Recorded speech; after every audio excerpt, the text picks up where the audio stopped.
Halo semuanya, perkenalkan nama saya Fitria Eva, NIM 19104166874,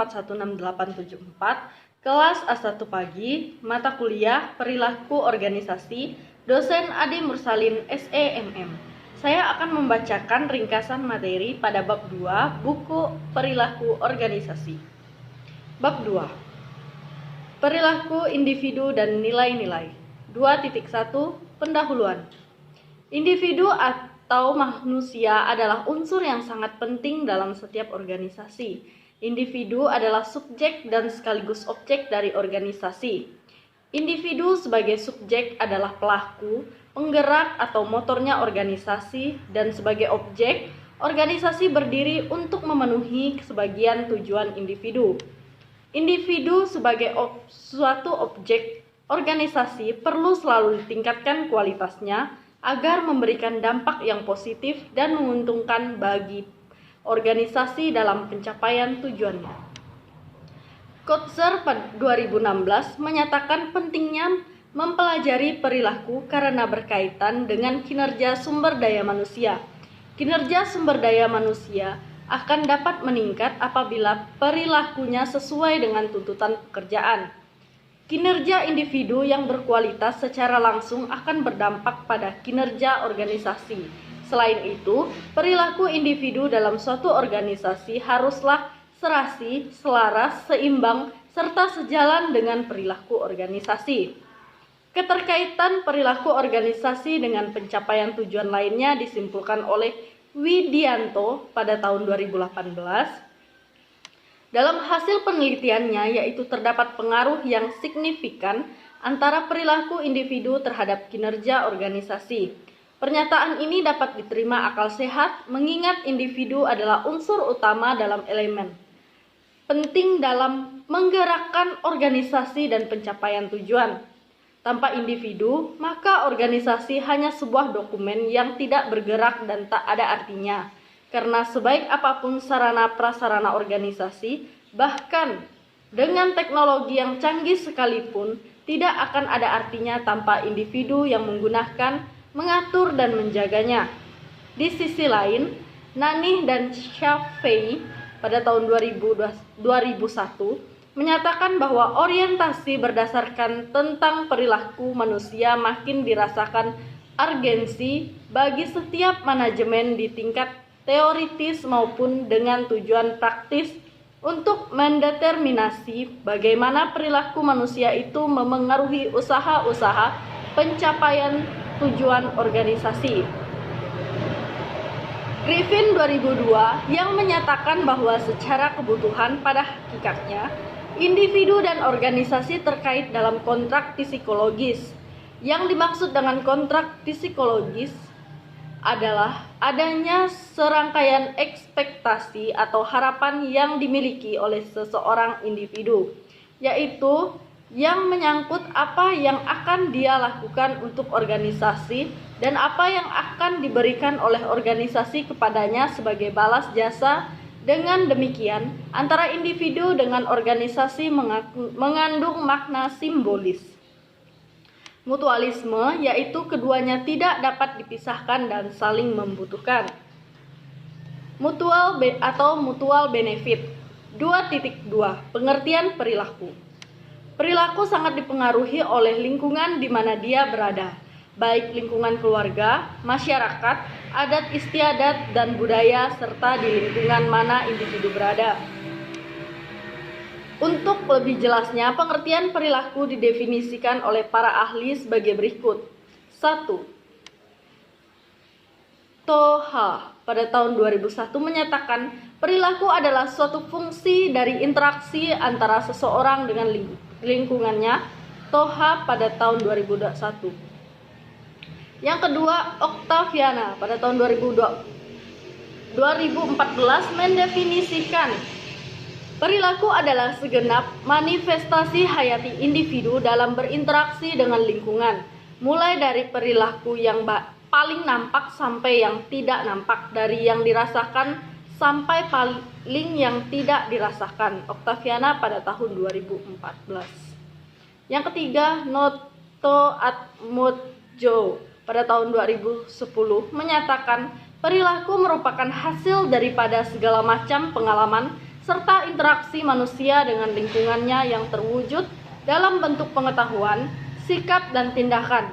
Perilaku merupakan respon atau reaksi seorang individu terhadap stimulus yang berasal dari luar maupun dari dalam dirinya. Noto Atmojo pada tahun 2010. Yang keempat, Wawan pada tahun 2011 memberi arti perilaku sebagai suatu tindakan yang dapat diamati dan mempunyai frekuensi spesifik, durasi dan tujuan baik didasarkan maupun tidak. Perilaku adalah kumpulan berbagai faktor yang saling berinteraksi. Wawan pada tahun 2011. 5. Katz dan Rosenweig pada tahun 1995 mendefinisikan perilaku adalah cara bertindak yang menunjukkan tingkah laku seseorang dan merupakan hasil kombinasi antara pergerakan anatomis, fisiologis, dan psikologis. Atau Katz dan Rosenweig pada tahun 1995. Collett pada tahun 2015 menyatakan berdasarkan stimulus, jenis perilaku dapat dibagi menjadi dua, yaitu sebagai berikut.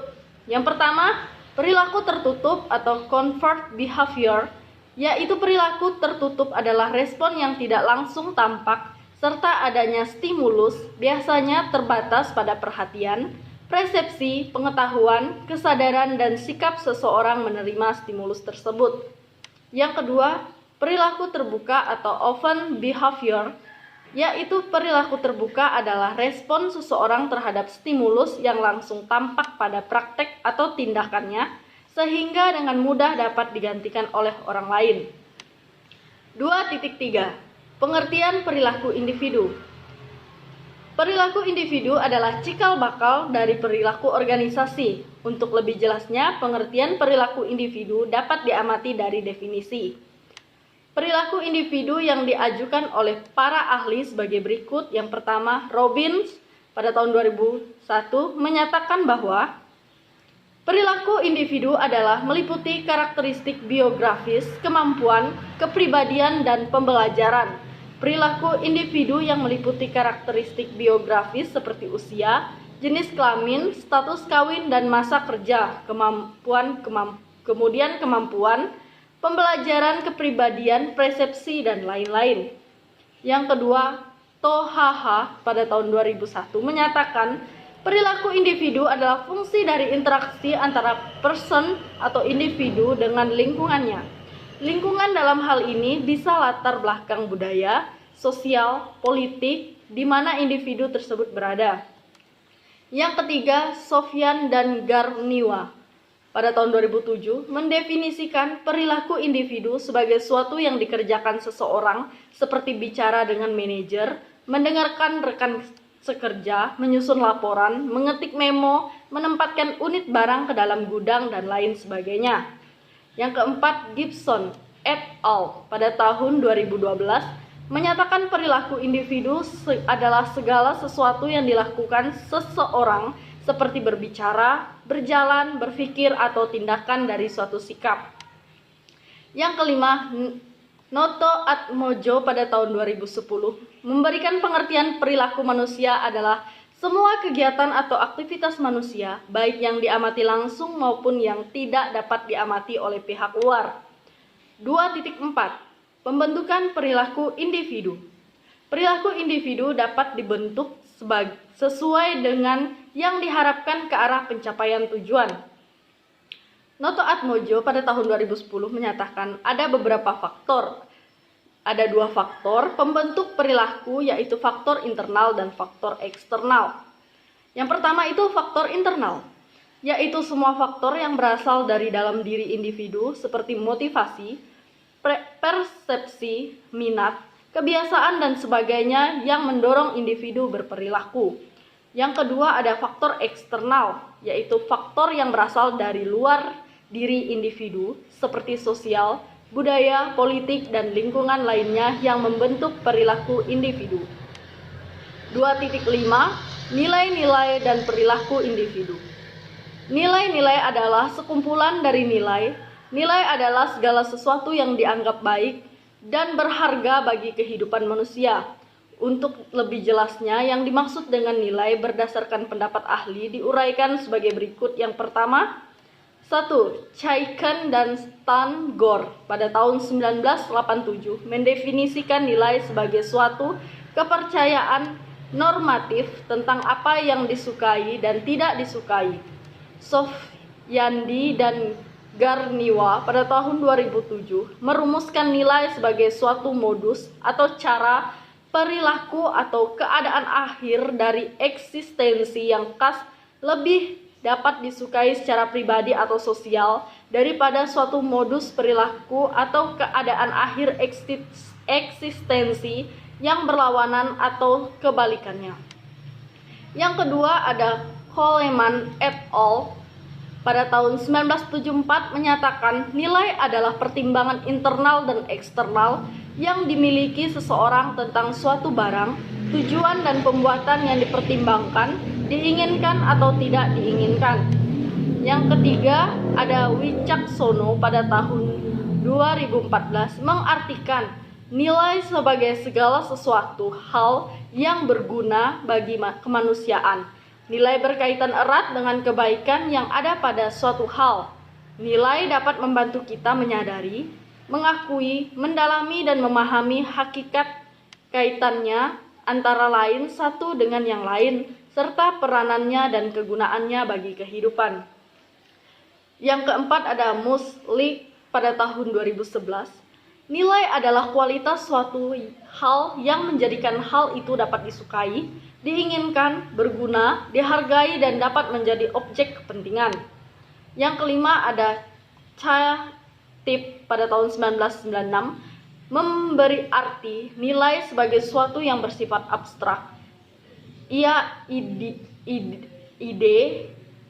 bukan benda konkret, bukan fakta, bukan hanya persoalan benar atau salah yang menuntut pembuktian empirik, melainkan soal penghayatan yang dikehendaki, disenangi dan tidak disenangi. Hoda pada tahun 2003 menyatakan paling tidak ada 6 pengertian dari nilai sebagai berikut. Yang pertama, sesuatu yang fundamental yang dicari orang sepanjang hidupnya. Yang kedua, sesuatu kualitas atau tindakan yang berharga, kebaikan, makna atau pemenuhan karakter untuk kehidupan manusia atau seseorang.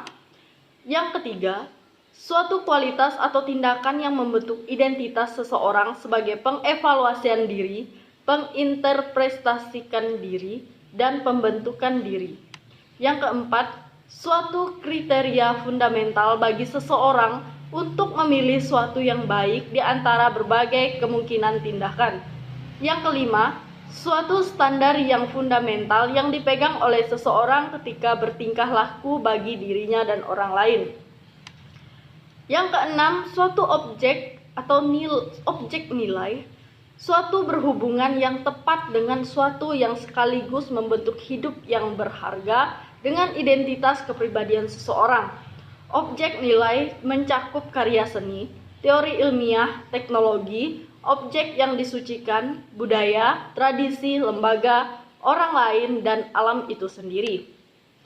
Terminal value adalah nilai akhir yang akan dituju seperti kebahagiaan, aman, makmur, dan tentram. Untuk mencapai terminal value, maka harus memiliki atau menjalankan nilai instrumental value, atau disebut juga dengan nilai antara seperti kerja keras, disiplin, rajin, gigih, kemauan, dan komitmen yang tinggi. Dengan penerapan instrumental value yang ajak dan konsisten, maka secara perlahan dan pasti terminal value akan tercapai dengan baik.